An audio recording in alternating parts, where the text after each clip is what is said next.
Hello, everyone. Welcome to Culinary Traditions of the African Diaspora, hosted by Chef Beth Yohannes with Lemon Slice Cafe. I'm Lisa Martin with Silver Spring Town Center, and we're so happy to be doing this again. Is this the second or the third year? We've been doing these culinary talks and they have been so popular. We had a Caribbean one in June, which grew out of last year's African Diaspora. But the diaspora is very big and inclusive, and so we will have time for others to share who are part of the diaspora or maybe have lived in Africa. Before we get started with the program, I just wanted to tell you about a few other things that we have coming up. Silver Spring Town Center has its 10th annual Harvest Moon Festival, which is celebrated at the autumn equinox. It's an eclectic multicultural arts event, and we have an array of entertainment, including Mark H. Taiko drumming, doing the Japanese taiko drumming, which is fabulous. We have the Maryland Youth Pipe Band doing Scottish bagpipe and drumming.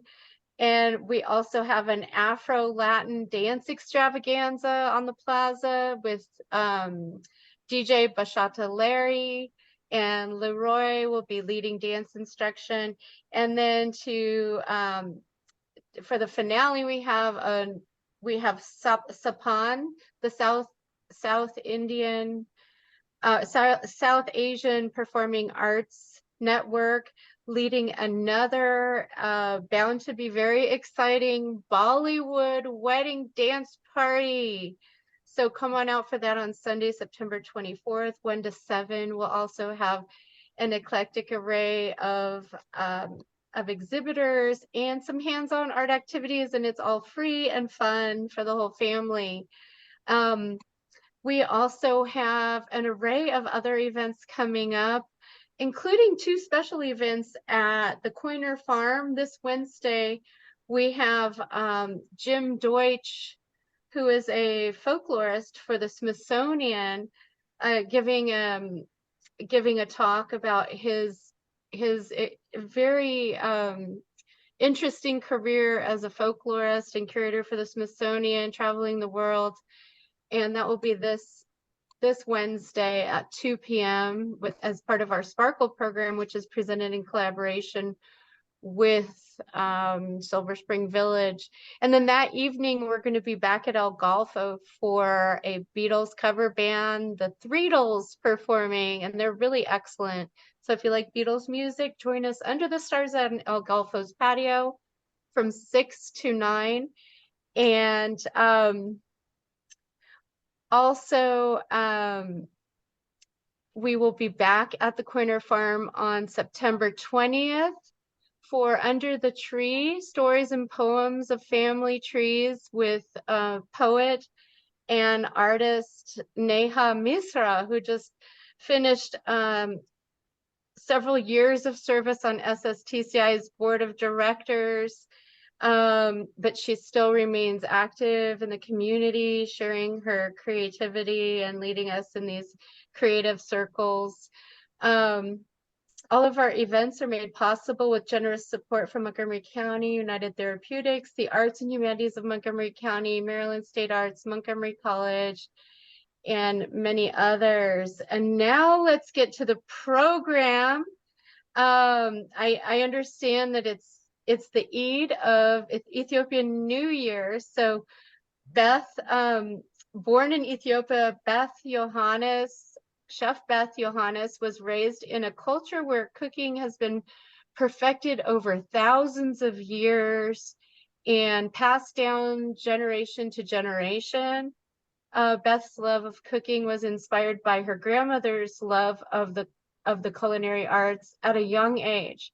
Her grandmother took great pride in her cooking skills and used food to entertain crowds, nurture the family, and for its restorative healing powers.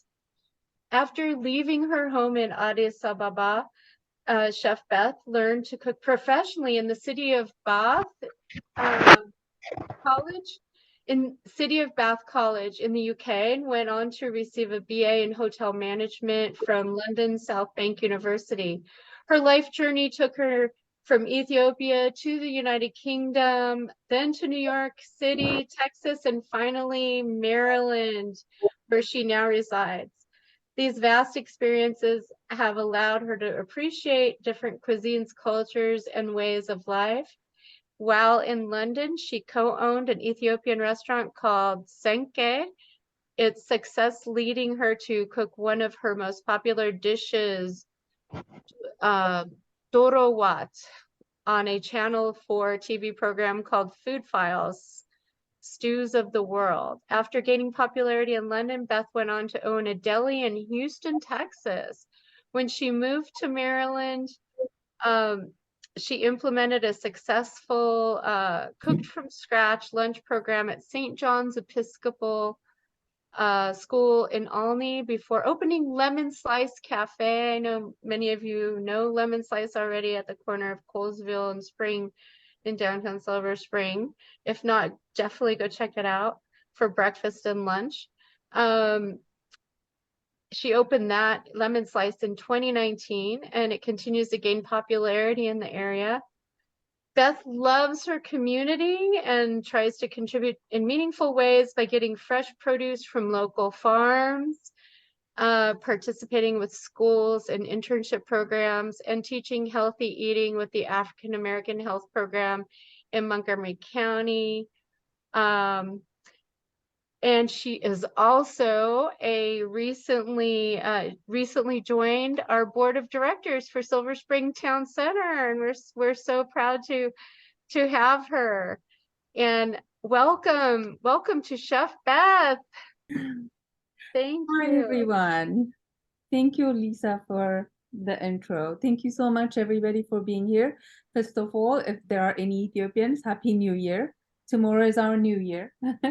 You may ask why, because we're still follow the old Julian calendar. And it's going to be, tomorrow is going to be 2016.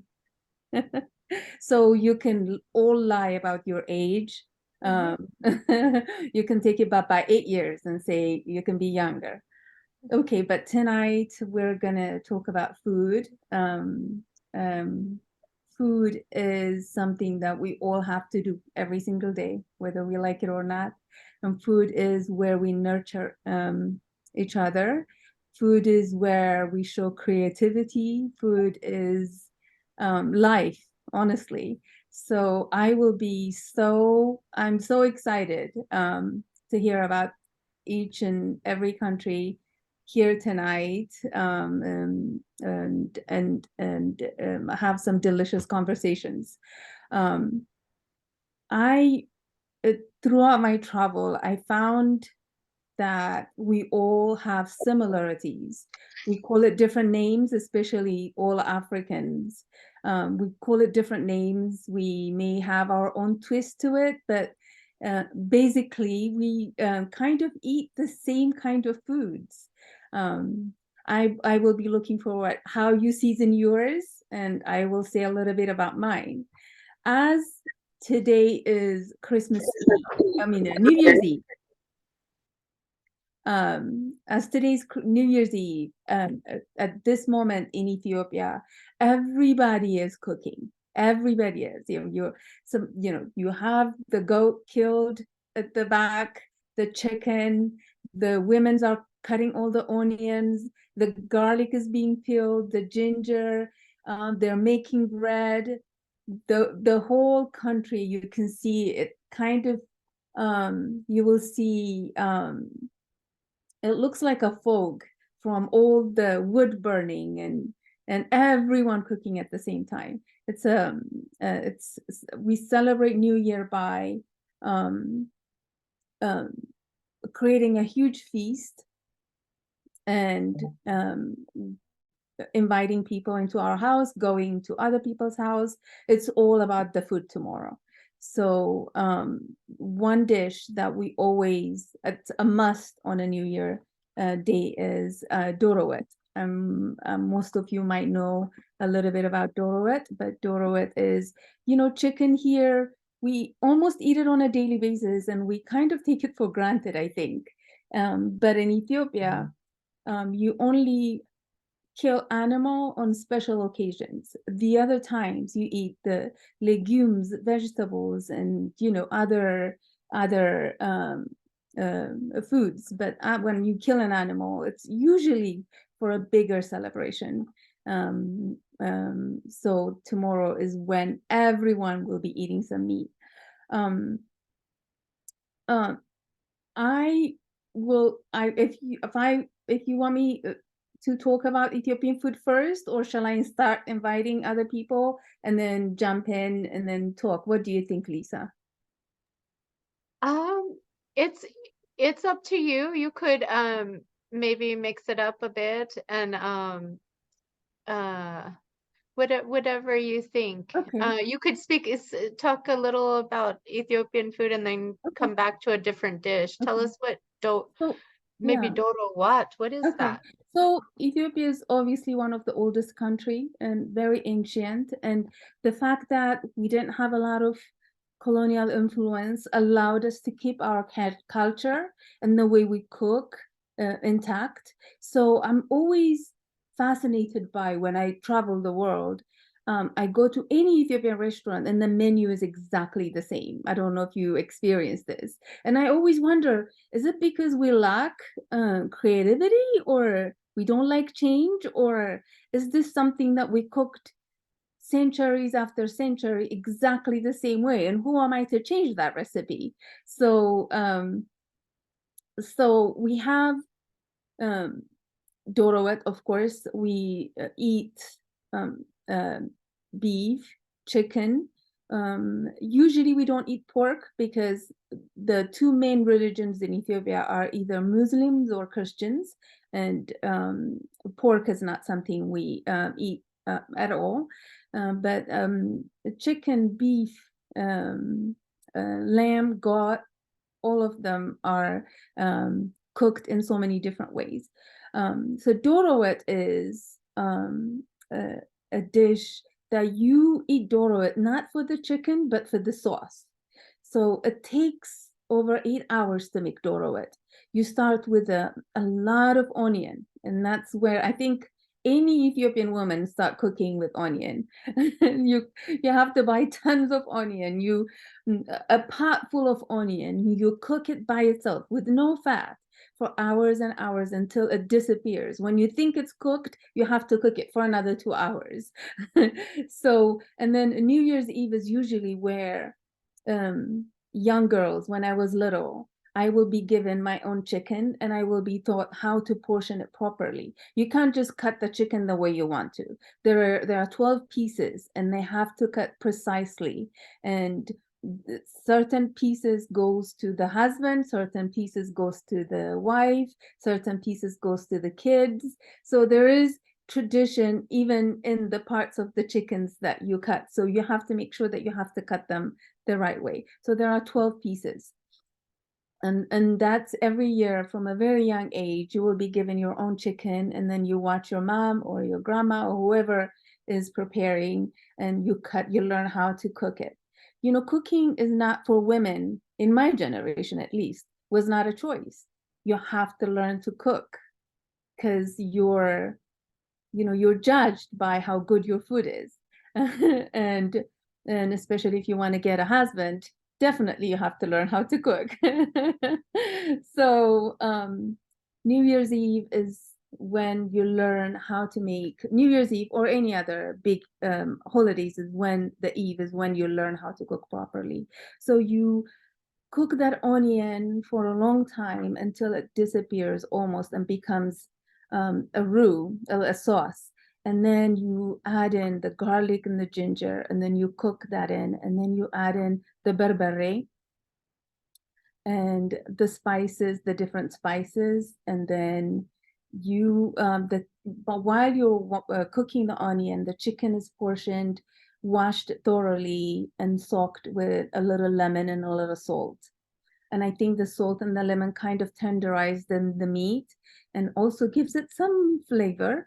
And that goes in, and then finally goes in the clarified butter.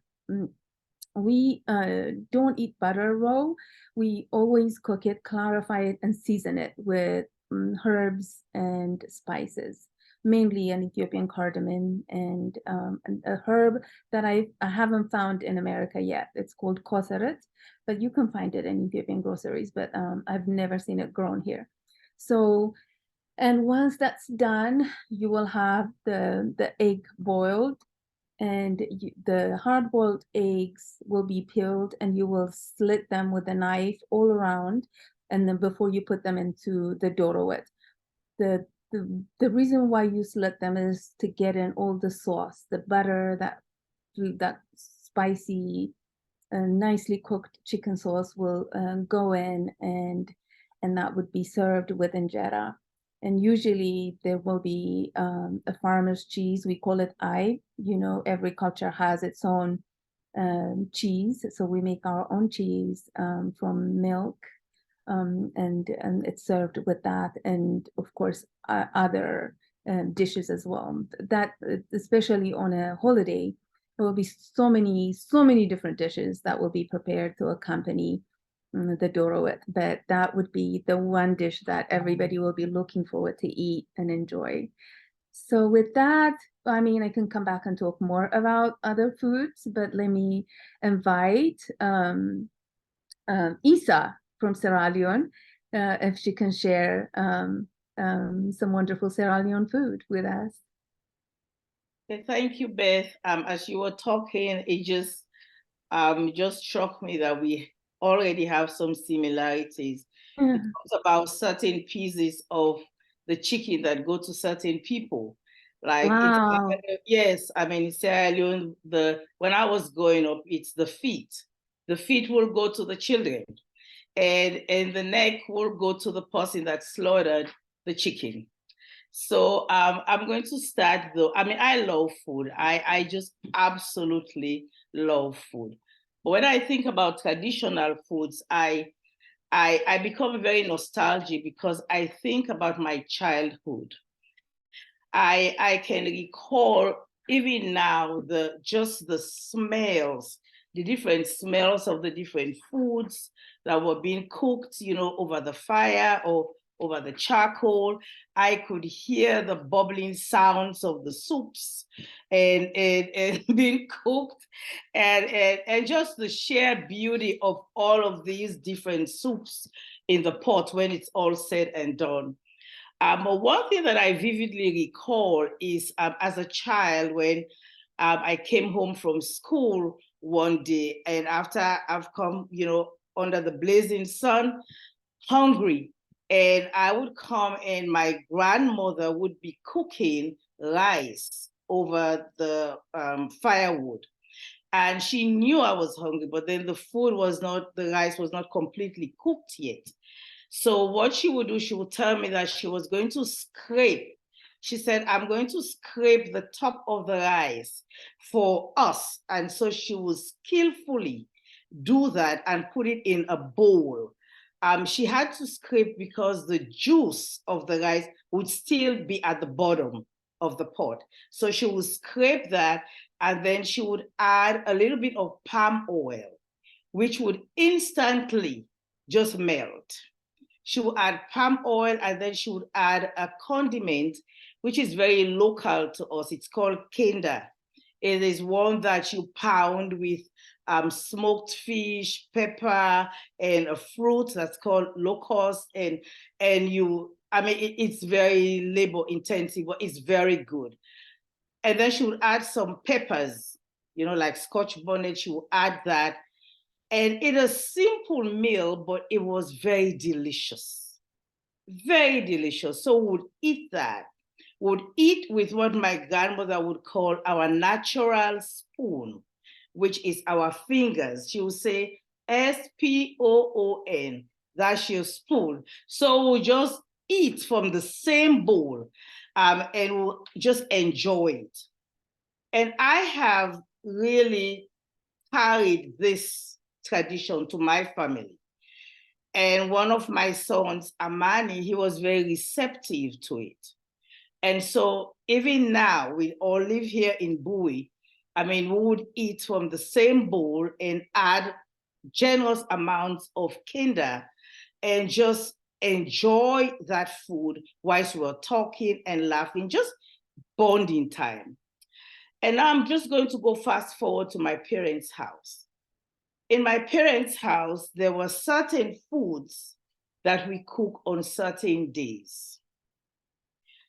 So, I mean, when I said we eat different soups, and when I say soup here, I'm not talking about like liquid, like broth. In Sierra Leone, when we say soup, it's a generic for all our sauces. So when I say soup, I'm not thinking about like pepper soup or, light soup. So I'm just going to name a few of these dishes, the soups that we cooked, which we ate with rice, which is our staple. Like on Tuesdays, Wednesdays, and Thursdays, we'll eat potato leaves, which is leaves from the sweet potato, cassava leaves. We in Sierra Leone, we cook the best cassava leaves, hands down. Yes, Daniel. Greens, groundnut soup, and others. And on Fridays in my household, we cook beans, which is black-eyed peas. We cook it like a soup, which we'll serve with rice. We cook ebe, which is a thick vegetable porridge that we add smoked fish to, chili peppers, meat, whatever. And then we also cook one pot, which is very similar to the Gambia's benichin. Everything is in one pot. You just boil all together. And then on Saturday is the day that we cook what we call Saturday plazas. Translation, Saturday, plazas, vegetables. And we have an array of vegetables, but I'm just going to talk about one of them, which we call bitters or bitter leaves. You must know that with bitters, it's a process. It's not a fast food.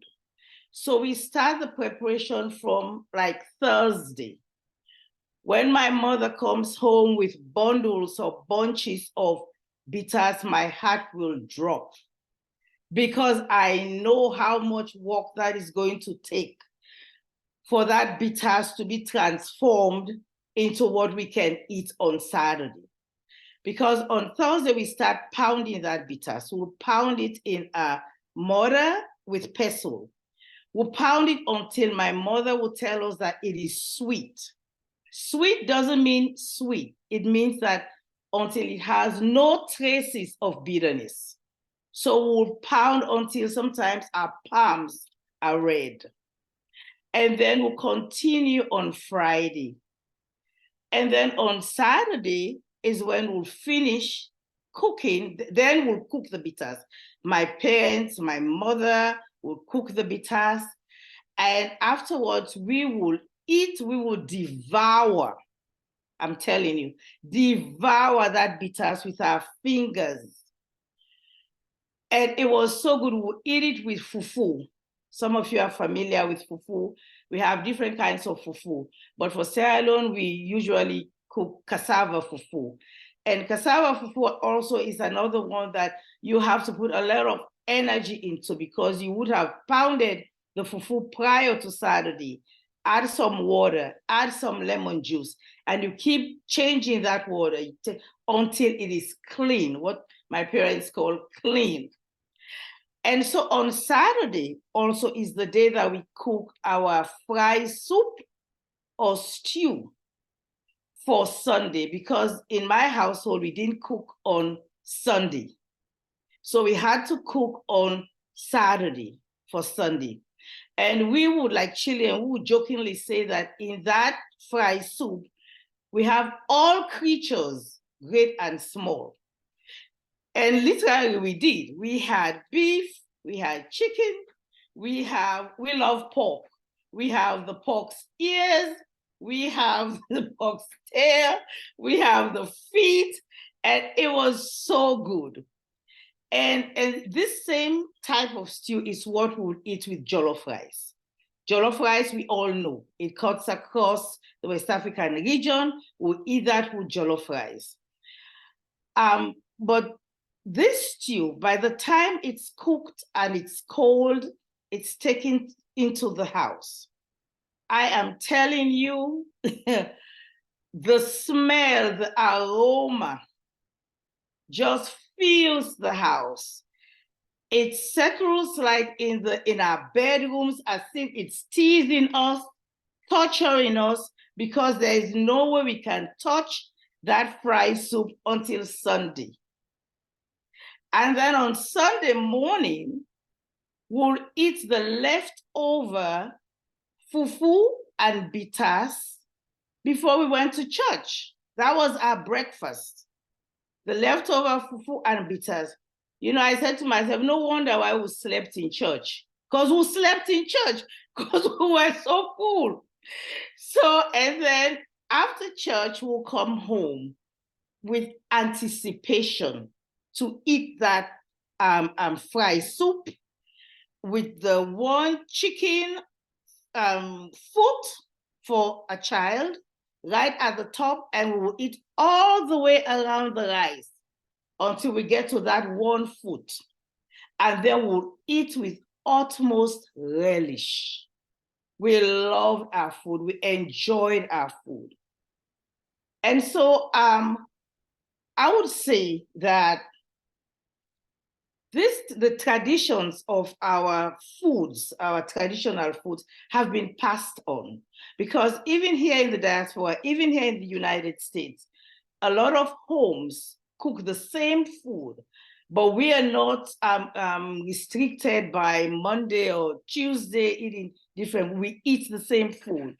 And jollof rice is one of the ones that is loved by almost everyone, and cassava leaves that cuts across all cultures.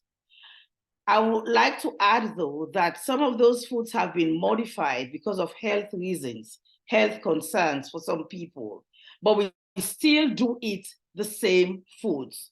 And I know that these foods are not going anywhere. They're not going anywhere because, for one thing, they are the ingredients are easily available. Also, I mean, we love the food. The food is tasty, and it's a way of binding us as a people. And so I know that they're not going anywhere, and I'm looking forward to my children's children, you know, eating the same food, and their children eating the same food. So that's my own take on the food tradition. Beth, over to you. Beth, you're muted. Thank you, Isa. You made me salivate. You're gonna have to teach me one Sierra Leone food. I want to cook that thing with you for sure. But while you were talking, what I was thinking about was the wisdom in our ancestors, honestly, because there is an Ethiopian proverb. It says, "Eat your greens before you get sick."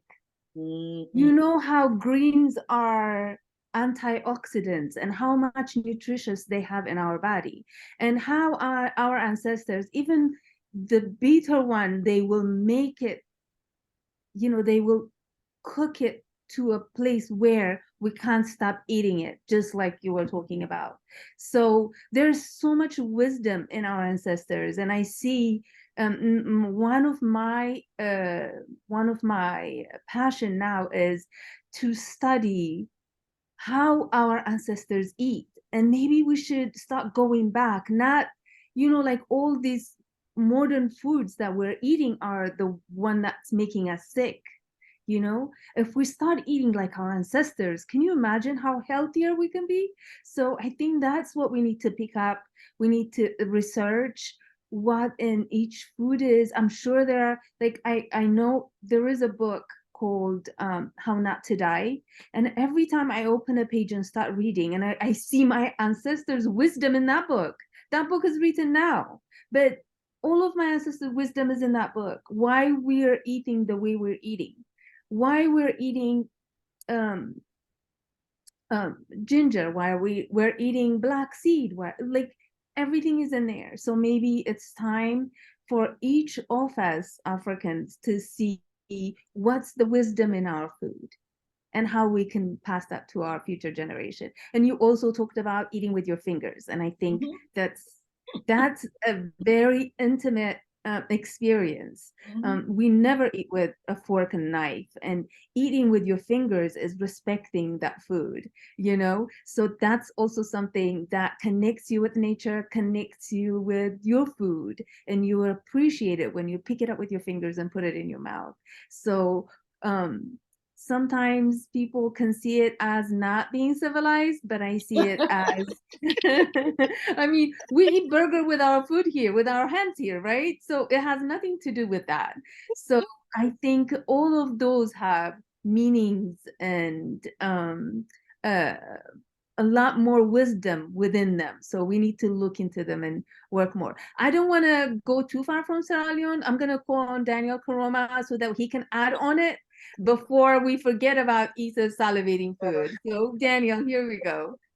Thank you so much, Chef Yohannes, for this amazing, I would say, experience that we're going through, especially since September is African Heritage Month. So this is just beautiful that we are reminiscing. The privilege I had was that on my mother's side, Miss Freeman and I, we have so much in common. And at the age of 4, my parent left me with my grandmother in Sierra Leone, and they came to America. My dad worked for the IMF, my mom worked for the World Bank. So as I start to gain consciousness, the first thing I could remember is my grandmother handing me some of those fish that goes into, you know, either the bitter leaf, or that goes into the crane, for me to put that into my mouth, right? Because I was so loved by my grandmother. And so to make sure pieces of the food or the items that will go into the pot will come in my hands, and then I will. So that was a tradition that. But then in our household, when I was growing with my grandmother, everyone basically have to chip in when, you know, when we're cooking. So it doesn't matter if you're a boy or girl. Whoever is close to her would be the one that would take the onions to put into the pot. Whoever is close to her would be the one that would take, you know, in terms of the leaves and everything else that goes into the pot. So one of the things that I learned, and that's why I didn't struggle when I was in college, because I was able to make one pot. And so my grandmother told me, not only gave me the recipe, but also told me the history. So let me set the stage briefly. The Creoles, Ms. Freeman, I don't want to mistake, are you a Creole or are you a descendant of Creoles? I'm a Creole. You're Creole, there you go. So my grandmother is a Creole. These are descendants of enslaved Africans who went back to the continent. And so this is her story, so don't hold me to it. And unfortunately, you know, she's in a better place now. But she told me that the one pot became a staple food, as Ms. Freeman was describing, because there were leftover items, right, from the other dishes that were made. And so instead of throwing them away, they decided to just put everything into one pot, right, into one dish. And that's how that was created. So in other words, you can basically, I hope many of us are familiar with the Louisiana gumbo, right?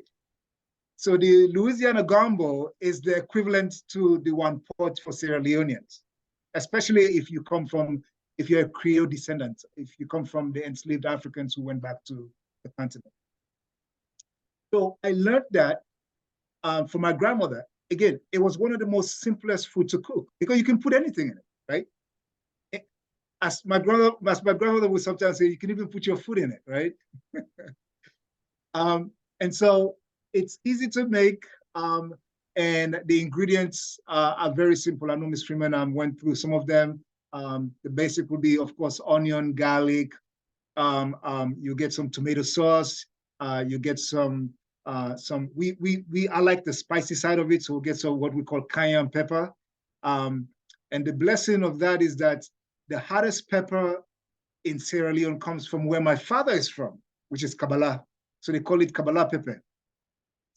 And so all of that will go in, and then you will basically let it marinate, and then it will slowly cook for about 45 minutes to an hour, which is really good timing for me because I don't like to stay hungry too long. And then I'll just get it out. And as I say, during college days, that used to be my go-to dish because it would last me for maybe 3 or 4 days. Now, on my father's side, again, another privilege. I will go to the village almost on every holiday when I was in high school in Sierra Leone. And my aunt, because my dad would be in the city, but my aunt would be the one that would take care of us. And the simplicity of what we call lafidi. Lafidi, it has a Malian influence because on my father's side, my father's ancestors are from Mali.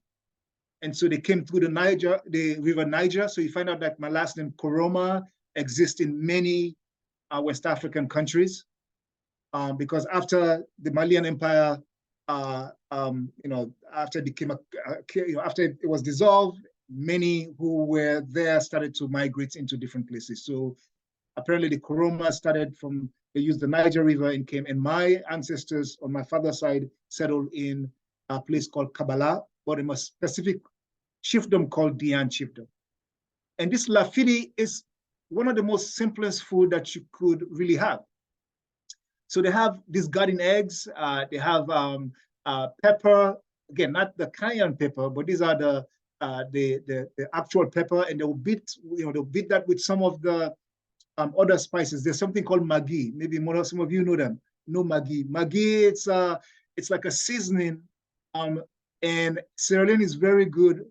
I'm pretty sure they make the jumbo magi in Sierra Leone, and they have many ingredients that goes into that jumbo magi. It could be fish, it could be some other spices, but it's like a cube.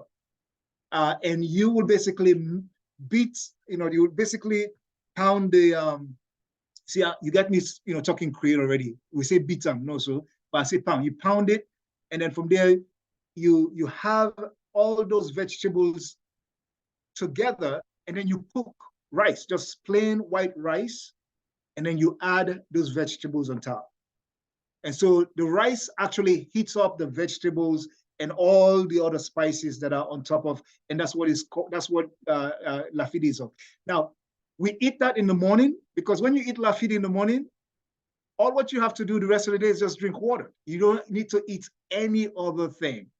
And so I say this to say that the simplicity of food that I experienced both from my grandmother, who is a descendant of enslaved Africans who returned back to Sierra Leone, and then the simplicity of food that I experienced from my aunt, who, their ancestors came from Mali.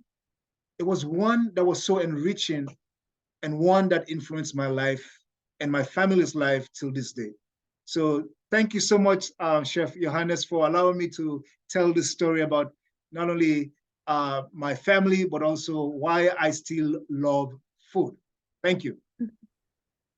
Thank you, Daniel. I mean, it's fascinating how much memory food brings to us. And you can all see his heart through his face, through when he talks about food, his connections with his grandma and family. And like you said, Daniel, cooking is a social event. We don't cook separately. If it's an event, if it's a big event, a wedding or a funeral, the whole neighborhood gets together and cook together. And if it's a family, everybody gets together and peel the onion, cut the beans. It's a social event. And eating is also a social event. We don't eat by ourselves. That's not something that you do, period. No one eats by themselves. Eating, cooking is a social event. So that's probably why we don't need therapists. That's where we share everything, right? No, I totally agree. So I Yeah. experienced this. I experienced this when I visited Ethiopia. I've been to Yeah. Ethiopia many times, but Yeah. specifically we went to Gonda, Ethiopia, Yeah. and the coffee ceremony, that to me blew my mind. I mean, Absolutely. we for some of us, we brew coffee in the morning and we just, we make it very simple. But in my experience of coffee in Ethiopia, it's really indeed a ceremony, right? You Yes. but also that, a similar, I see similar way, like other type of foods are actually, not only bring memories, but also they they they they they they're almost like what we call the griots, right? So the griots, if you're familiar with the griots from Mali, and these are oral narrators of past history. That's right? it. And they just don't tell this, our past history. They have to do it in a certain condition. So you have to have, usually we'll have a flax. My dad will have a flax made of teas, like just different type of teas, because when they talk, then somebody has to pour their tea for them to drink. So it's an entire experience as they're telling the stories of our ancestors. Yes. So yes, absolutely. So thank you so much, Daniel. And I'm gonna call on Barbara. Mm, Barbara, can you hear me? No? Who is it that you're calling on? Barbara? To me? Yes. Are you sharing stories tonight? No. No, I'm not. Oh, okay. This is my mom, Barbara, tuning in from San Diego. Hi, Mom. She's really How are enjoying you? the I'm program. sorry. Yes, I'm enjoying Um, listening to all this wonderful So food talk, making me hungry. wonderful. Wonderful. So I'm looking for my panelists. All right, I I'll think go we to have Abby then. Abby, Yes, yeah. Abby? Yeah. Good evening. Well, how are you today? Good evening. I'm fine. Hello, everyone. Thanks for this opportunity, Lisa and Chef Beth. Yes. Listening to Isa and Danielle. By the way, hello, Daniel. Good to see you again. And it was really bringing up that connection between Nigeria and Sierra Leone. By the way, I'm from Nigeria originally, and I was hearing all these common threads, and I'm like, oh yeah, we all were one people, and then whatever happened happened, but the food still connects us despite all of it. So I'm thinking about the chicken and going to Ethiopia as well. That you had to learn how to cut the chicken by itself. There was a specific way. You just didn't take the knife and messed up the chicken. There were specific ways, and going again to those traditions of who gets what. Same thing in Nigeria, by just looking at the piece, you knew who it went to. The what I found interesting in the earlier comments about even with the chicken parts was with the feet. The feet actually in Nigeria goes to like teething babies. It's supposed to help to soothe the gum and stimulate the growth of the teeth. So that's what the chicken feet was reserved for. And then of course, the fleshy juicy parts went to the head of the household, nursing mothers, and things of that nature. Um, so in Nigeria, and I'll speak more to the western part, the southwest part, which is Yoruba, although most of these also cut across other parts of Nigeria in terms of food traditions. The food actually serves several roles um, for comfort, for healing purposes, big on celebration. The food was just a way to show that you cared, and you were nurturing person, and you loved taking care of your family, because even to the point of picking the specific ingredients, folks were very deliberate. about it. Whether you were rich or poor, folks took pains to pick what was the freshest, um, and looked really enticing. Um, in in Yoruba land, we don't smell our food. Actually, it's like a taboo, which was something different, coming to the Western world where, it wasn't there, but it was more the visual and the touch. So you could be able to pick the pieces. So it wasn't like something welcoming for you to pick up, say, your melon and smell it. You could do that by the touch. And over the years, especially folks who learned from their grandmothers, you will be able to pick, oh, this is the choicest bell pepper, or what, melon. It was just by instinct, just the same way that the grandmothers and the moms didn't teach the cooking by using, the measuring spoons and things like that. You eyeballed. And over the years, you got better and you got better as you practice.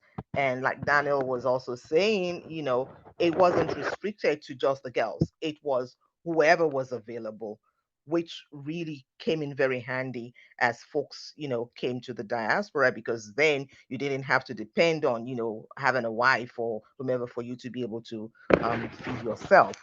Um, so part of what brings me to doing the cultural access, in the diaspora, was about the values that we got from communal cooking and eating together, and how it translated to being out of the motherland and being in the diaspora.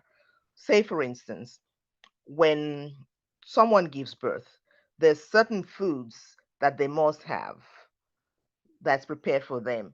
And the reasons are very specific as to why these foods are being provided to the nursing mother. Fast forward in the diaspora, I'm in public health school, and then I'm learning this thing with a scientific basis. And now, what people took for granted, and it was easy to like cook, like with your spinach, how it was prepared for a nursing mother with the beeters. We call it like the beeter leaf.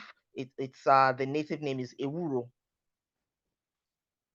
Come to find out why it's needed for the woman who just gave birth, and folks are being charged a whole lot to prepare this, which is like a no-brainer, right? So you have that on the one side, and then in the coming together of the food cooking in the tradition is just like others have mentioned.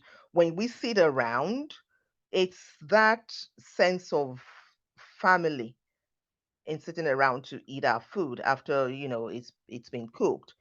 Um, whether you're old or you're young, you sat together. Sometimes though, you would have the younger ones have their own plate of food, and then you eat them with your hands. And we Yorubas, we have a saying that goes that your hands will never disappoint you. So that's part of the reason why we use our hands to eat. It's supposed to feed you and keep you sustained. So that goes on one part. Now, in the Yoruba tradition and across parts of Nigeria as well, there's certain foods that also go for folks who are in mourning, who are grieving. Again, very seldom do we really like need therapists, because the food, the way it's presented, what it is that we're actually eating is the therapy for that grief period as well. So when you find out certain foods like the akara that is being taken to some place without being told, you already know that there was a death in that family. So by the mere presence of that food, you knew what was going on. And the food itself was specifically prepared, and the choice was to be able to tempt the palate of the grieving person, persuade them, coax them into eating, and then also to nourish, because of the trauma, that they've gone through and what they will be experiencing with the traumas. So those food choices really do go to the healing, for the individual, or for that particular family. Um, We also like Southwest, and I'm talking specifically now about Lagos, which used to be the capital of Nigeria, because that's where I come from. So we're very close to the Atlantic, and we do a lot of seafood. My great grandmother used to have fishing boats, and aside from that, in Southwest Nigeria, people prepare their food daily. It was fresh. You cooked every day. You didn't, like prepare food for a long time, store it and use a microwave or whatever. It was done for. So for the for the fishmongers, folks, when they come from the boat, you would usually come with an abundance. So it was a given that each day when they came back in the evening, you prepared a fresh pot of fish stew. You prepared it with your shrimp and your crayfish and crabs. To the point that there's a specific soup that is called imoyo. Mm. It's very simple um, food that's prepared from the fish or just from the crabs itself. I think the modern version of it is what we call fish pepper soup. uh, but there's been a lot of additions to it other than the traditional. But that was like a staple for taking care of someone who was ill, at a slight uh, feeling that you were coming down with a cold. People swear by it. If you took this, the cold just found its way out of your body. It did not manifest.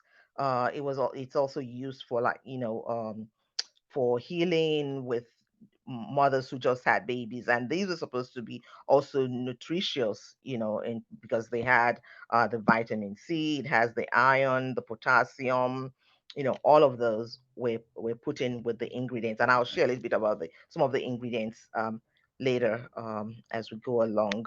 um, the other aspect of food in the Yoruba, the Southwest Nigerian tradition, um, is with weddings. So way back up until that's even as a to say maybe up until the 2000s, it was unheard of for family to be having a wedding ceremony, big traditional ceremonies like that, and then hiring a caterer, or having an event planner. This was done joyously within the household, within the extended family. Each person knew their role and everyone came together. There was usually like someone had a huge compound and everybody would gather and all the food stuff will be bought and you already had the menu and everyone would sit around and they knew who was whose specialty was cooking the jollof rice. By the way, I will not go there about the jollof rice between Saro and yeah, so, but that was usually like you knew who made the best jollof rice, and the best jollof rice at the end of the day was that bottom piece that all the ingredients that soaked through, right? So someone was responsible for doing that, and then you had everybody else chip in. And during those gathering where the food is being cooked for the big event, and easily folks are cooking for hundreds of people, but the time would go by so fast, even as it is that they're slowly cooking. Yoruba tradition is in slow cooking. You could start from the morning preparing what was going to be used for the dinner, and it was a labor of love. People didn't feel rushed, to do the cooking. So uh, during those gatherings, you then began to hear about, the stories and the history of your ancestors and your family traditions. So it was passed down through those light-hearted gatherings. And at the end of the day, the food is done, and then you all partake of it in a joyous atmosphere. Um, Having said that, because of the role of food in how it brings us all together and what it expresses, if you cook and your food is refused, then you know that you've really done something wrong. You've crossed the line one way or the other, because folks would not ordinarily just perchance refuse food because they know the labor of love that went into preparing their food. So for food that you offer someone to be refused, it really meant that something was amiss someplace and you had to make ways to make amends. And interestingly enough, the way the amends was made was also by the offering of food. So that I think it's like, okay, you getting it both ways, but that's part of the traditions that we had. So I'll talk a little bit also because being from Lagos, uh by the Atlantic, we have a rich heritage too of Creoles, right? um, Coming in that are part of our ancestry. We also have the folks that are called the Agudas. The Agudas are also the returning diaspora folks from Brazil. And so Lagos State is made of that particular mixture with traditional folks from Lagos itself. So when you see someone from Lagos, a Lagosian, like myself, we sort of hit where those different areas, because along the line, someone in my family has been able to intermarry or whatever, and then the food also reflects itself. Like Happy New Year again during the New Year in Lagos Island, for instance, where I'm from, we have specific food that we do for the new year. This also traces back to New Orleans, right? Because we do have ancestry from there as well. So you always celebrate the new year with the beans. You slow cook it that the beans actually, I mean, you really would not find any lumps at all in it. It's pure plain.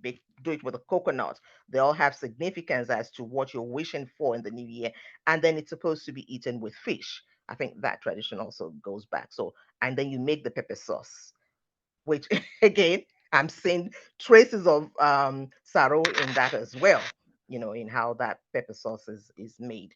Um, in Nigeria as a whole, for most folks, Sunday is a special day, even if you're a Muslim, it's still that special day. So everybody almost prepares.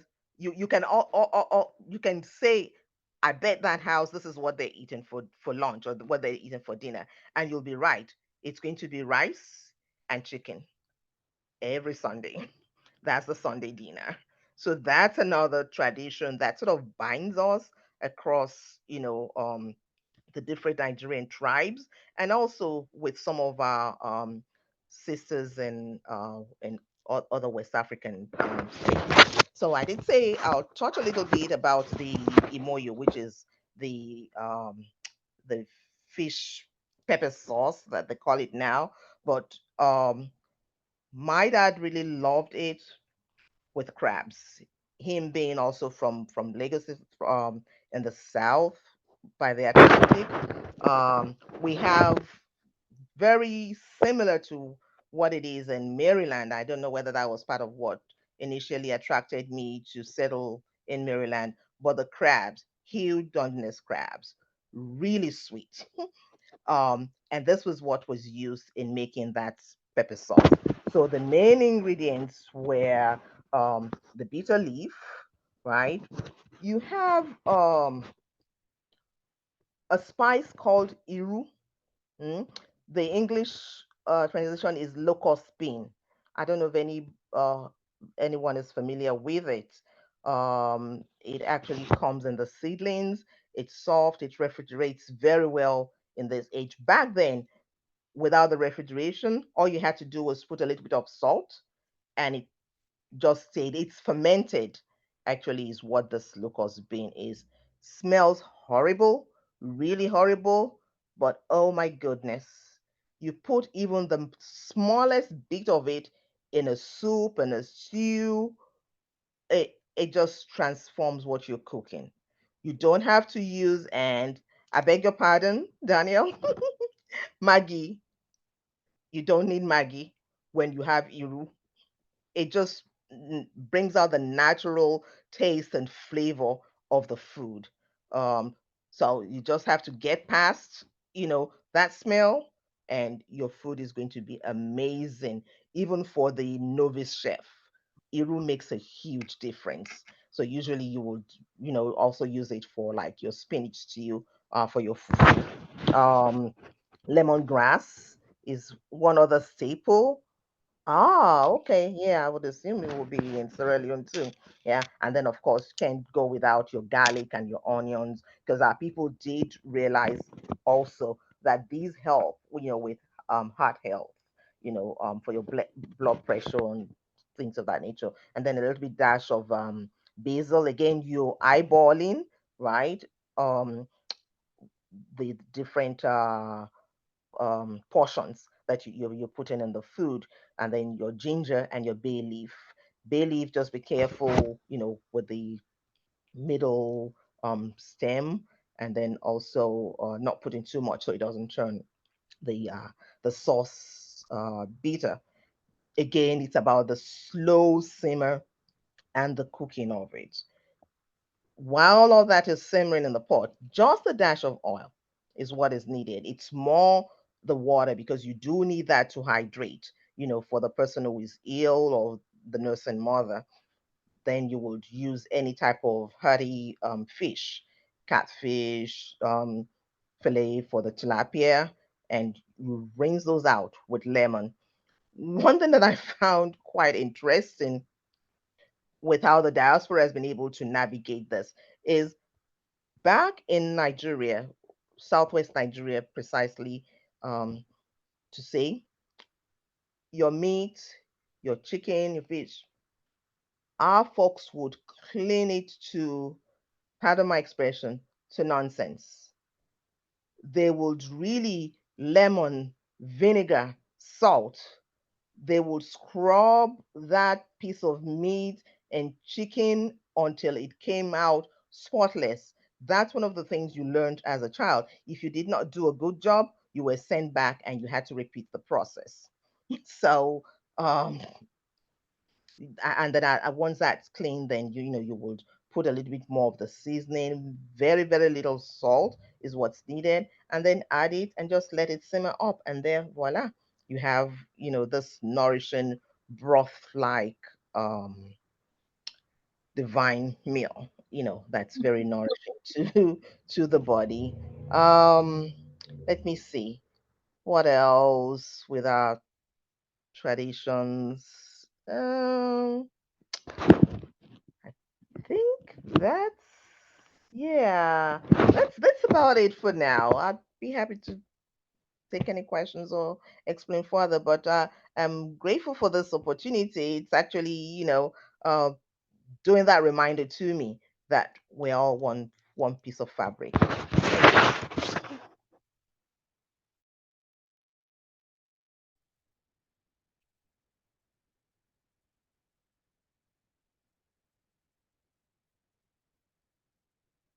Don't mute. You're muted, Beth. I'm sorry. Thank you, Miss Abby. Wonderful, wonderful stories. Except that you just created a new conflict between Iro and Maggie. Now we need to figure that out. I know. Trust me. Try me. As if we don't have enough conflicts in Africa. Don't worry about the smell, and you will see that you really don't need the Maggie. Trust me on this one. So Shirley asks, what is the spice that smells bad but tastes delicious? It's Iru. a locust beans. It's Iru. IRU. IRU. Okay. I think that is what is used to make hinder in Sierra Leone. It's locust beans, and it is parched over the fire in a pan, and then you pound it in a mortar with smoked fish, chili peppers, and all of that. And not everyone like it because it smells bad. It does not smell good, but that is the cane that I was talking about, that my grandmother would add generous amounts to that rice. And it was simple, but it was just delectable. Yes, it was it just, makes difference. Yes, and it's supposed to be. Also, Oh, I'm sorry. Go ahead, please. yes. Go ahead, Miss Abby. Okay. Yeah, I was going to say, and it's also supposed to be good for the eyesight. So it has Mm. that additional benefit, Mhm. And one thing that I forgot to mention that just struck me as you were mentioning about how grandma was putting all these things together is when you cooking, there's a difference. I don't know why that is, and I really perhaps folks can try this out to see if you're very adventurous. There's a difference whether you're actually grinding your peppers on the mortar versus when you're using the blender. The taste of the No food question is about it. totally different. And there's also I a difference completely agree. between when you grind, because as a child, we used to have like a grinding stone.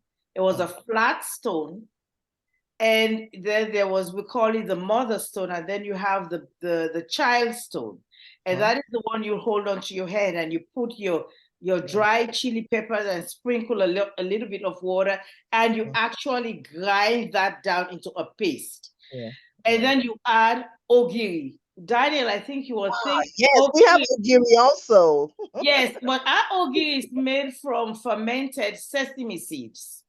We use sesame seeds for ogiri and it's fermented. And once you grind all of that into a paste and cook, the food just tastes so much different from even when you pound it or when you put it in a blender. Yeah. There's just something about the stone and Mhm.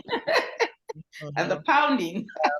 Must be something in nature that's interacting there. Hmm. Mm. Yeah.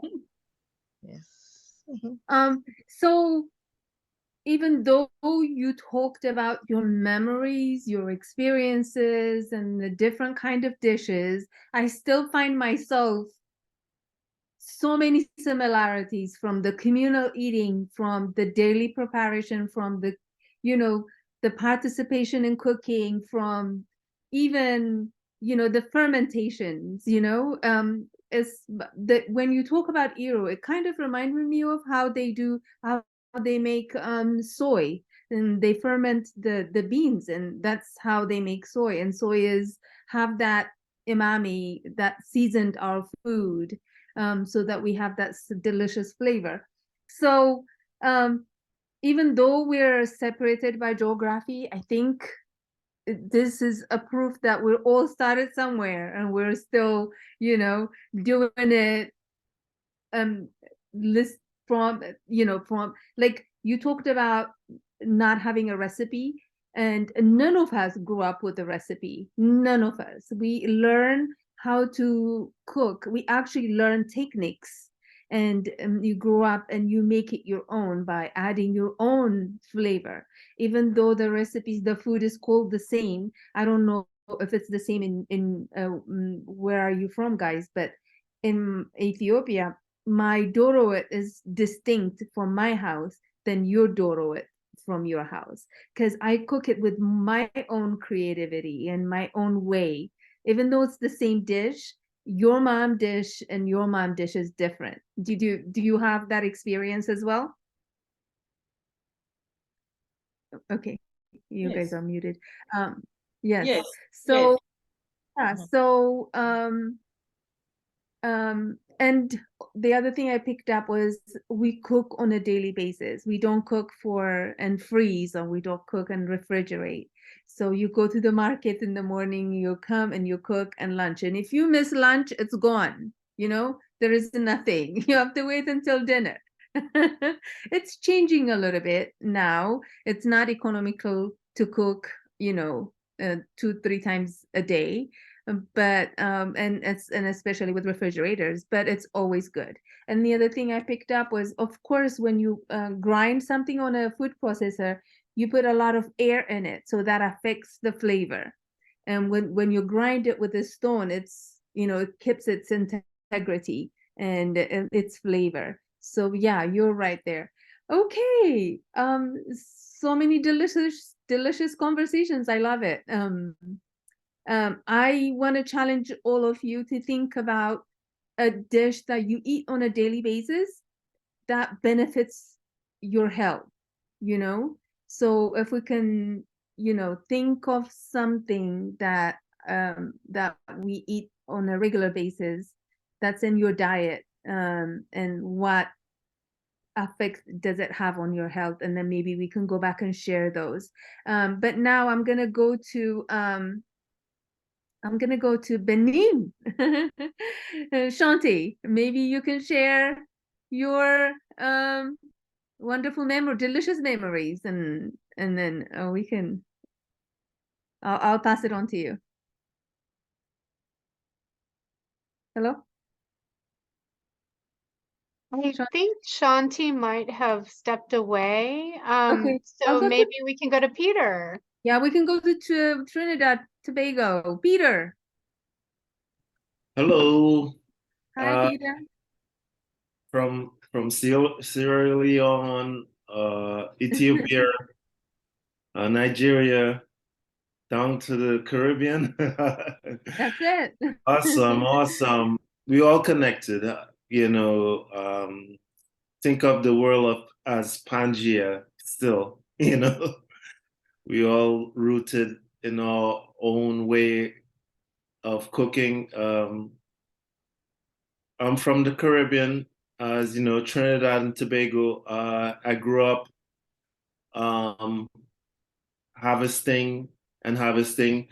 I would like to share from my garden to yours. Lots of eggplants. This season, my garden is overbearing. So I love, as a child growing up, my friends and we had a backyard, coconut trees, cherry trees, lime tree, herbs, mangoes, all different kind of mangoes, sugar cane, cashew, with cashew nut, cashew fruit, all different types of fruits. So I was first influenced about cooking with these fruits, just cutting up mangoes, half-ripe mangoes, and like season it. It's all about flavor for us in the Caribbean. We had culantro, which is shadow bene. If you ever heard, Latin America they say culantro, but the Caribbean, they say shadow bene. It's a plant that smells just like, it smells just like cilantro. Similar names, but we like making big bowls of chow and everyone just digging in eating as kids. We play together.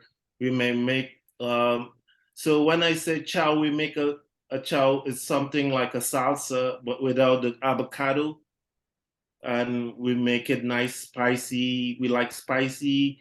The spicier it is, we wouldn't have anybody eating too greedy, so we eat slower if it's spicy. But I grew up on like just flavor and knowing how to flavor these raw fruits in my backyard. There's coconut trees. My mom cooking, she's like, go get me a dry coconut to grate it to make coconut milk for the food. So we had coconut milk. A lot of stuff was available in the backyard. So now today, you might have to go shopping for these stuff. Like culantro, I might have to buy it. But in the summertime, I try to grow much herbs as possible, like cilantro, thyme, oregano, basil, all these flavors. I just like flavor. Peppers. I have a bunch of Scotch bonnet. I've been making hot sauces. I've been making tomato sauces, canning my food. So when I say flavors, I've been vegan. So I've been vegan for a long time, but not. I don't try to put myself in a box like label like I'm vegan. I'm not open to other dishes. I do eat fish. I eat eggs. So I may do a fish and wrap it in foil paper. I may first put some dry seasoning, all-purpose seasoning. I grind using the mortar pestle. I grind up my garlic, my culantro, my hot pepper, my thyme. I give it a nice mortar pestle, and I paste my fish with it. Wrap it up with some okra, tomatoes, so it'll become a juice inside there. I did a rockfish from my friend the other day, and I give it to him. I say, hey, bake it for 30 minutes and broil it for like 10 minutes. And he had a birthday fish. I give him a birthday fish for his for his birthday. So I love cooking. I cook 90% of the time. I just had a newborn baby. She's 2 months old, and I just like bring dishes upon dishes. So I'm from the Caribbean. We have a high influence of Indian culture, East Indian culture. I live in America. I live in Maryland now, and I'm influenced by Latin, Italian. I cook Italian. I cook Latin. I cook Mexican tacos. I just ate some tostados with salsa. I do various types of dishes. I'm very open to all kind of cuisines. But there are flavors. Like according to the Buddhist philosopher, he said, your ancestors already planted that seed in your taste buds that, when you eat some lentils today, you're like, wow, you've been eating lentils for a long time. I see my twin daughters, they love cooking lentils. I told them one time, I was like, our ancestors probably used to eat a lot of lentils. Since you guys like lentils, I like lentils. Coconut milk is one of my base for adding to meals, like my curries, my beans. If I'm cooking beans, any description, lentils, yellow lentils, I gotta have coconut milk, not the whole can of coconut milk. Or sometimes I go to the grocery, I get the dry coconut. I tell the guy, open this one for me. Let me check to see if it's good, because sometimes the dry coconut, the raw one, it's bad inside. So you don't want to go home with a bad coconut. So I have the store proprietor open the coconut, and once it's good, I come home. I don't grate it like long time ago. I put it in the blender with some water and extract the coconut milk, and I use the juices for cooking a meal. I might take the pulp, the coconut pulp, and make a bread with it. Or make a bread with it. I just like to be, open to the skill of cooking. I've been embracing it a lot. We go camping. My friend who lives in Brooklyn, he comes. He's a childhood friend of mine, and we buy fish and crabs, snow crabs, and we do awesome meals at just camping. So I may not be able to tell you too much about the history history I don't know of, but I could tell you about the history I live. I live. Growing up, for me, I didn't like most foods. I just used to eat mangoes, cashews, sugar cane. I just love living in the backyard. My mom called me for lunch. I'll be like, I'm hungry. I wouldn't be like hungry, but I will be like, I'm full. and and I will sit by the table, and she will have to come and feed me with a spoon because I wouldn't feel for that food. I just like fresh food. Like now today we have a big challenge with the food we get. We get tomatoes. We wouldn't get tomatoes like this grown organically, eggplants grown organically, fish grown wild caught fish. Someone mentioned tilapia.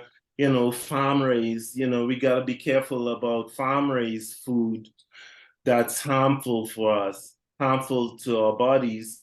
We don't know what they're feeding these fish.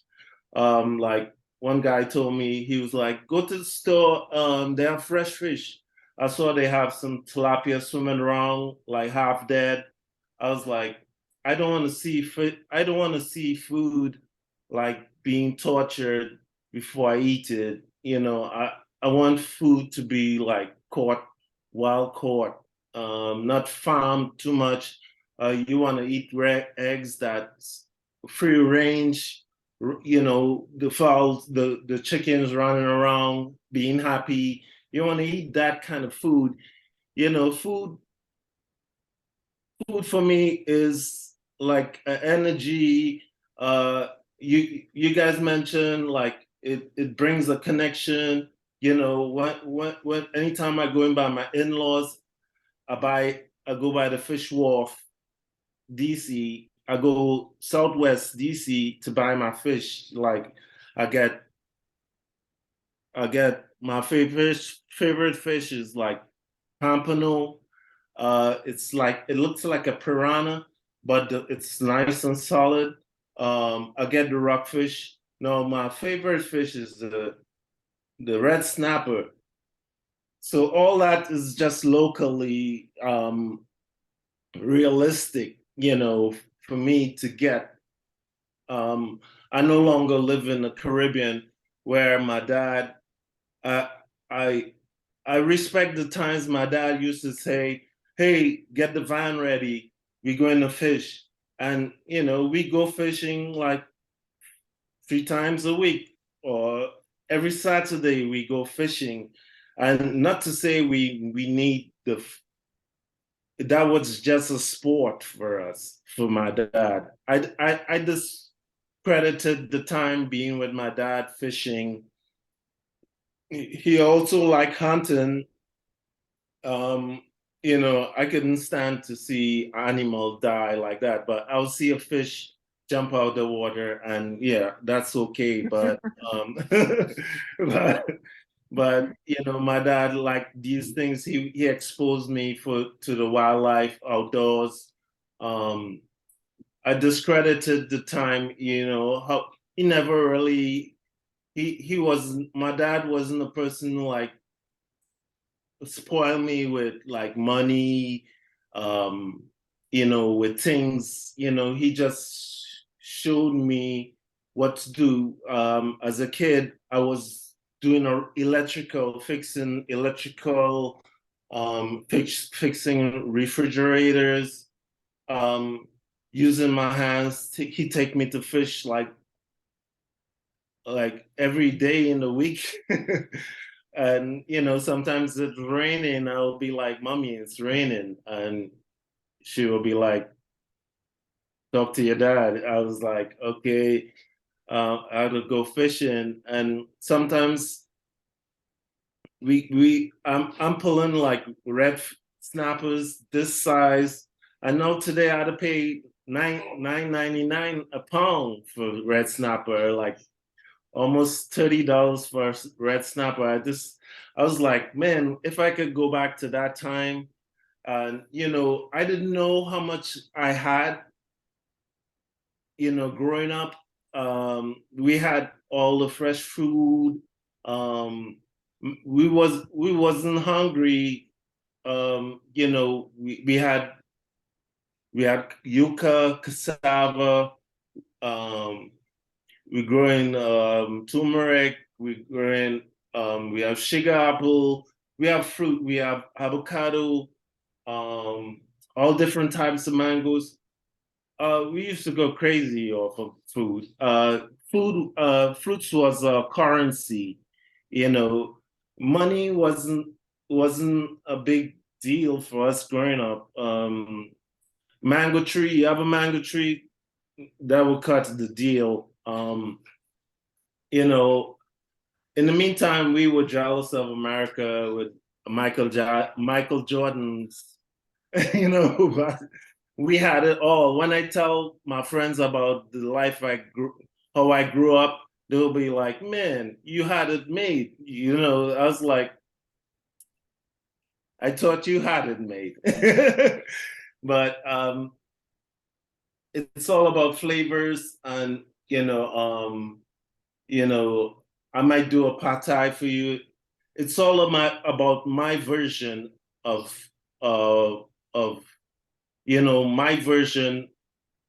If someone is to come, if my daughter is to take up my cooking, she might say this is traditional to her because she saw how I cook, and she practiced that. But you know, I don't want to influence her.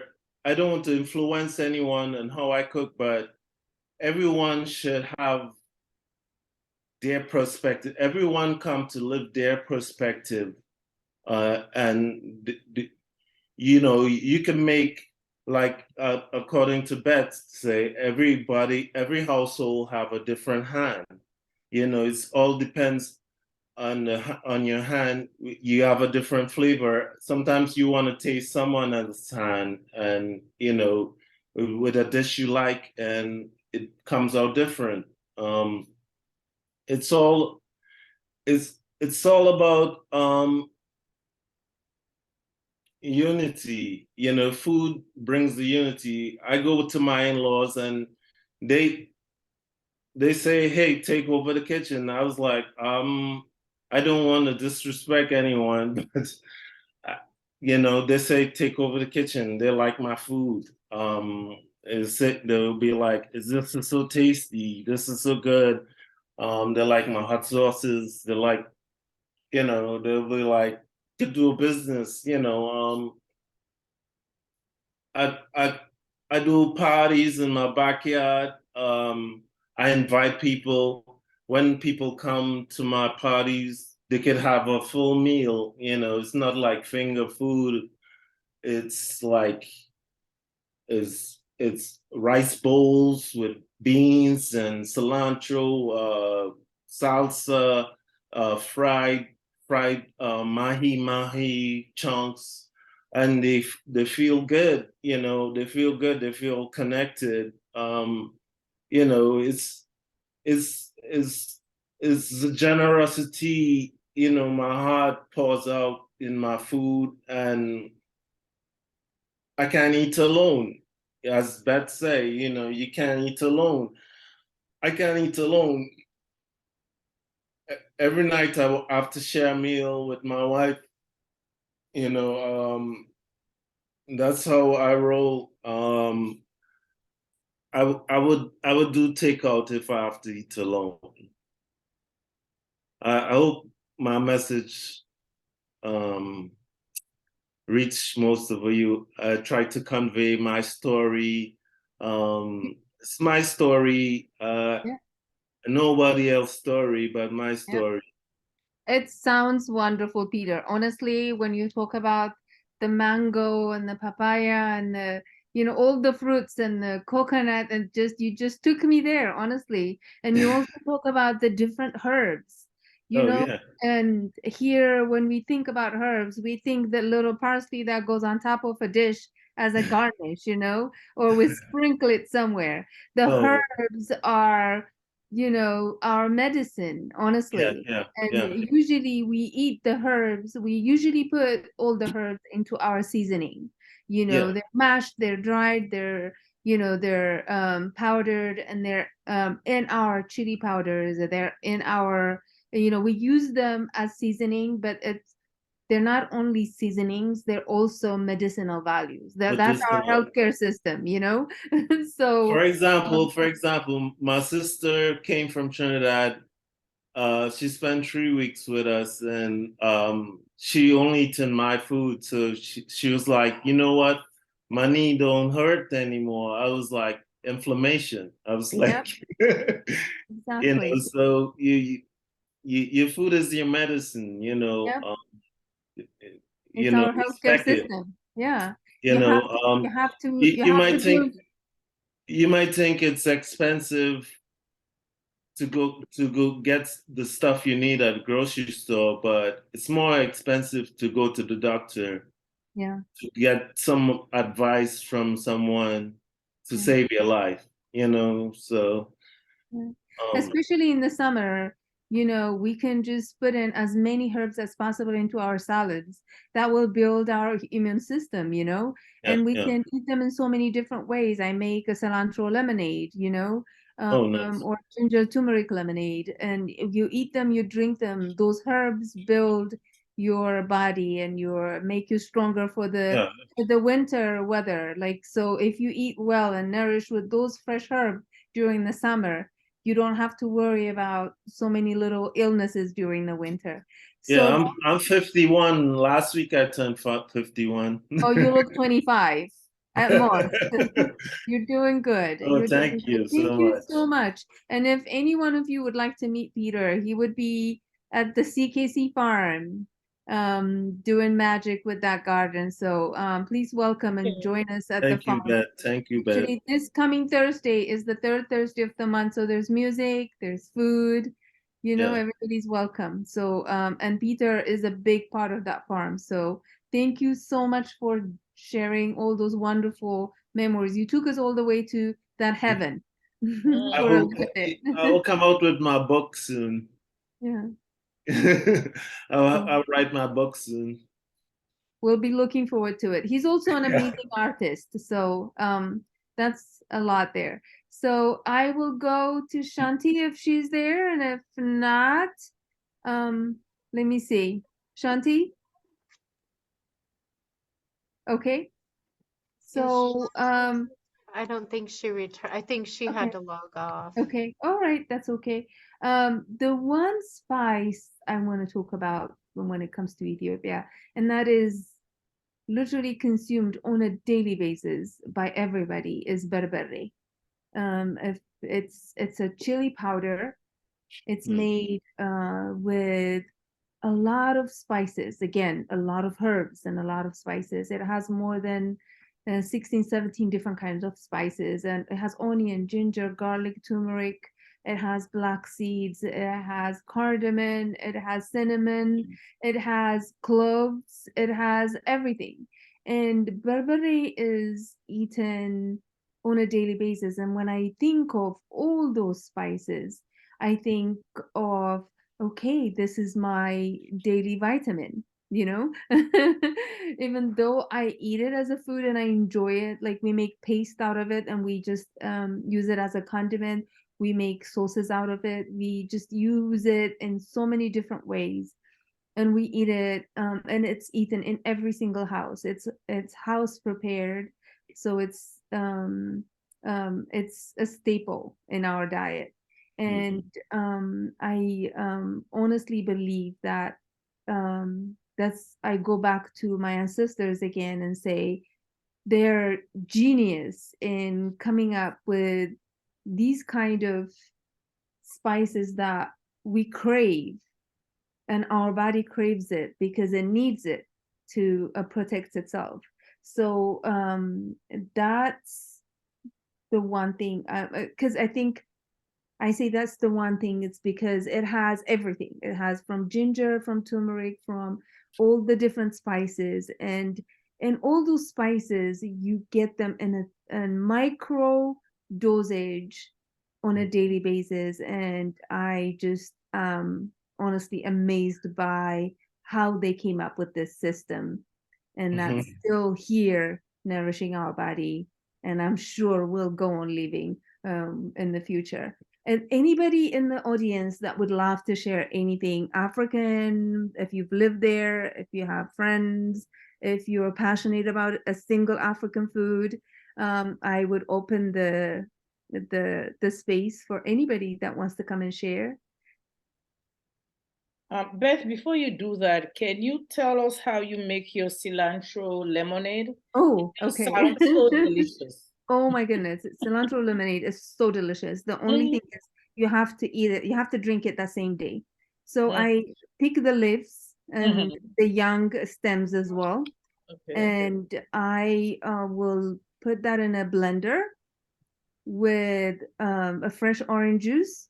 If I put a cup of French orange juice, and I will put half a cup of lemon juice, fresh lemon juice, and a little water, and you just blend it like in a juice maker, and then you strain it, and then you sweeten it with honey or a little sugar. I promise you, it's the most delicious thing. It sounds very refreshing. Thank you. Yeah, it's very, very refreshing for the summer. So please try it and let me know. I will. So that's that. And if anybody else, do you use something that to benefit your health on a daily basis that you took from your ancestors? Anybody in the panel, if you want to share that quickly? I think we're running out of time, but I would open that up, and let's see. And water then is my basis.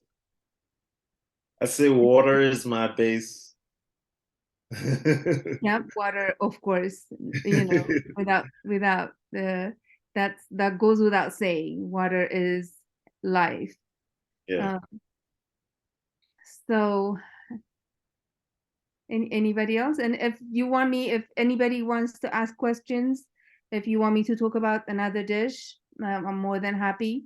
Kutfo. Okay, let me talk about kutfo. And we also eat raw meat. Kutfo is another Ethiopian delicacy that is adored and loved by everybody.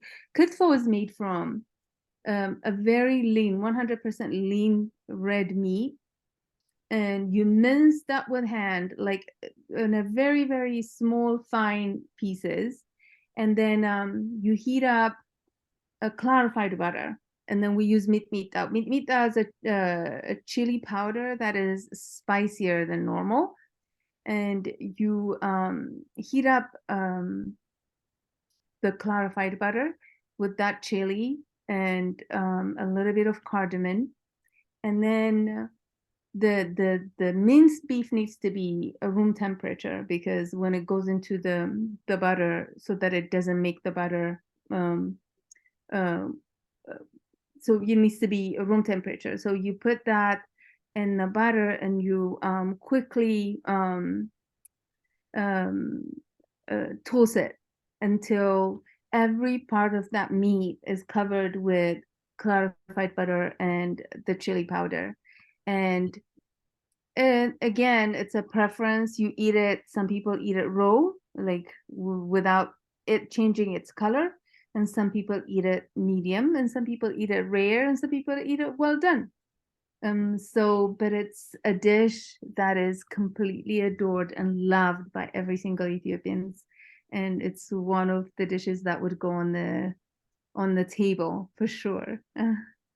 And that's that. And so can I ask you a question on that dish? Okay. Where did it came from? The kutfo can be made from a beef meat. Beef kutfo can be made from salmon, tuna. Traditionally, it's from a beef, but it can be made from any other dish, any other meat.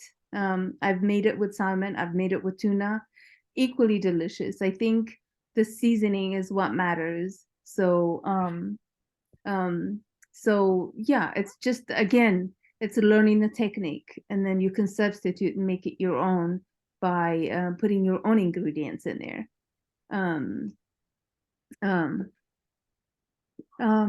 This has been amazing. Anybody else wants to share any other stories? I know we have several people in the audience who are members of the African diaspora. If you'd like to join in, we also have people who have spent time in Africa. So don't be shy. We have a few extra minutes if you wanted to share a food memory, favorite food. Sharon, Auntie Africa, did you want to maybe share? So I know you spent a lot of time in Ghana. Hi. Can you hear me now? Yes. Yeah.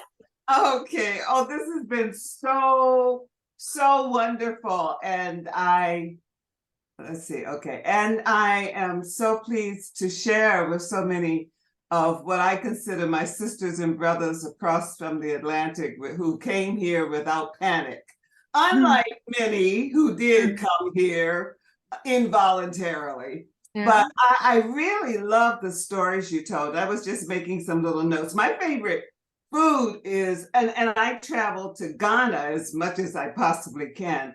And it's interesting we're having this session because today is the celebration of life of my mom Evelyn, my mom Florence, who is the mother of my Ghanaian adopted family. And she made the best wachi. I mean, it was so good. And so when I did travel, she would make sure I had some wachi. But I also loved what you said, Beth, about the chicken being divided up and people have special parts, because even though my family we're 7 generations in this country, and I'm the 4th generation Washingtonian who is now exiled into Silver Spring, which I love, Lisa. I love Silver Spring. But it really, it's amazing because I remember I grew up in a 4-generation family. So my great-grandmother was 96 and I lived 19 years with her and my great-grandmother, my grandmother, and my mother and father. I mean, 4 generations. And so I learned a lot. But the chicken part, Beth, that you talked about, I laugh because I can remember my mother always had she was given she had the chicken leg. And I could never understand why she had the chicken leg. And I couldn't wait until I grew up and got the chicken leg, because we only had, and I was trying to think as you were talking, I think we got chicken wings. I didn't know anything about chicken feet. Okay, we didn't know anything about chicken feet. But I remember that. And I was also thinking about Lisa was the hostess of I'm an artist, visual and performance artist, and I did a art exhibit online called Fufu for the Eyeballs. So you all were talking about fufu, and I had one of my brothers from Ghana. He was like, "What are you talking about, fufu for the eyeballs?" But then you said, Beth, and I heard this over again, because I think as an artist, fufu requires energy. And I said, that's it. Fufu requires energy. And to create art, to make art, it requires energy. So, and I don't know if any of you all celebrated Fufu Day in America on August 25th. They actually have a Fufu Day in America. I didn't know that. So I just wanted to tell you that I have enjoyed this so much, and I'm hungry, and you have stretched my culinary. I'm really looking forward, and I'm really looking forward, Beth, to coming to your restaurant. So I just wanted to share. Just thank you, and thank you, Lisa, for inviting me. Thank you, Auntie Africa. Looking forward to see you. Great. And if you want to put Beth and others, if you'd like to put in the chat your locations of your places where people can find what you do. Absolutely, we'll do that. Yeah. Yeah.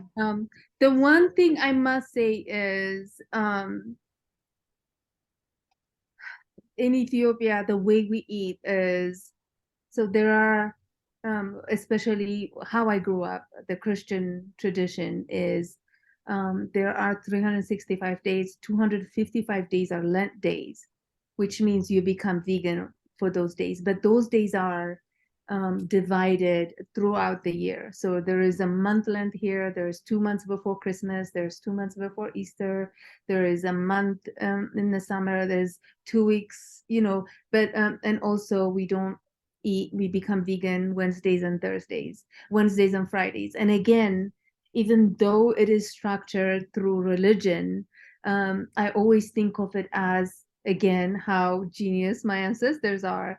And, you know, you just don't eat meat all the time because it's not good for you. And also, you give the nature to grow and reproduce itself. Like, you know, if you, and you don't have to farm animals to eat them while you're abstaining from eating animal products, the animals will have chance to grow and reproduce, right? And during that time, our diet is very rich in legumes, like flaxseed, sesame seed, all those nutritious vegetables and seeds that we consume on a regular basis, which benefit our health again. So I don't want to finish this without saying that, because of the Lent and that structure, we became very good in seasoning our vegetable dishes and our greens and our split pea dishes, our lentil dishes, our it's so many different kind of fermentations that happen during Lent to make up for the lack of that protein. So I also love the veggie combos that we cook on a regular basis and eat, and how good they are for us. And I really appreciate that. Okay, I think that's it. Lisa, do you want to say something? Okay, I am located in downtown Silver Spring, on the corner of Colesville and Spring, right next to the previous DoubleTree Hotel. It's called Lemon Slice Cafe. It's a place where honestly everybody is welcomed and loved, and that's how we function in that cafe. We take care of each other, we love each other, and we take care and love each and everybody that walks in the cafe. And I in gratitude, every day I walk in and every day I leave that cafe. It's a place of joy for me, and I want it to be a place of joy for you too. So stop by and say hi and have some sandwiches. Even though I have a fusion menu, I have, you know, I picked something from London, from Texas. I'm gonna be making some gumbo sometime soon. So Daniel, so yeah, living in Texas, I have a lot of neighbors from Louisiana. So I, you know, I learn how to make it. I learn how to enjoy it. So I'm looking forward to cook with Miss Abby and Isa, honestly, and Daniel. I want to have a cooking party. I want to host it, and let's bring something and let's cook. Honestly, I want to do that, and we need to make this. And I want to make some spicy sauce with Peter. So let's make this a thing. And Lisa, I want a fufu day in Silver Spring. We need to have that. And let's keep this growing. Let's see each other more. Let's cook together more. Let's eat together more. And I have totally enjoyed every single person's presentation, and it enriched my life and my and I'm I'm motivated to look into it more, to learn more, and to even, don't be surprised if you see something on my menu with Iro, or we need to solve that conflict first, and then I will go on the menu. And Thank you, thank you everyone. so much to Chef Beth and all of our panelists. It was such a delicious evening. Got me very hungry. Even I even got hungry for the chicken feet, which was a big surprise. My grandma used to cook, my Italian grandmother used to cook them, but I never ate them. Um, and you can find Lemon Slice Cafe at the corner of Spring and Colesville. I encourage you to visit Beth for breakfast or lunch. You can also find her at the Coiner Farm along with Peter. They have their farm event on Thursday afternoons from, I think, 5 to 7 Yeah, during the 5 warm to holiday? 7. Third Thursdays, Yeah, live that's when music, there's the bigger farmers one. market. Yeah. Mhm. And they have there's smaller events weekly as well, Yeah, right? weekly, every Thursday, 5 to 7. And they have Great, some other stuff happening, yes, as well. So great. where And is the farm? Where is the farm? What's the Silver Spring, downtown Silver Spring, easily Easily. Grove. 737 Easley. Yeah. Easley Street, near the library. Just go to Easley and up about a block, and it's a 1 acre farm right there. It's a little oasis. It's Owned by Lynn Coiner, but it's also been made into a conservancy with the Charlie Coiner yeah.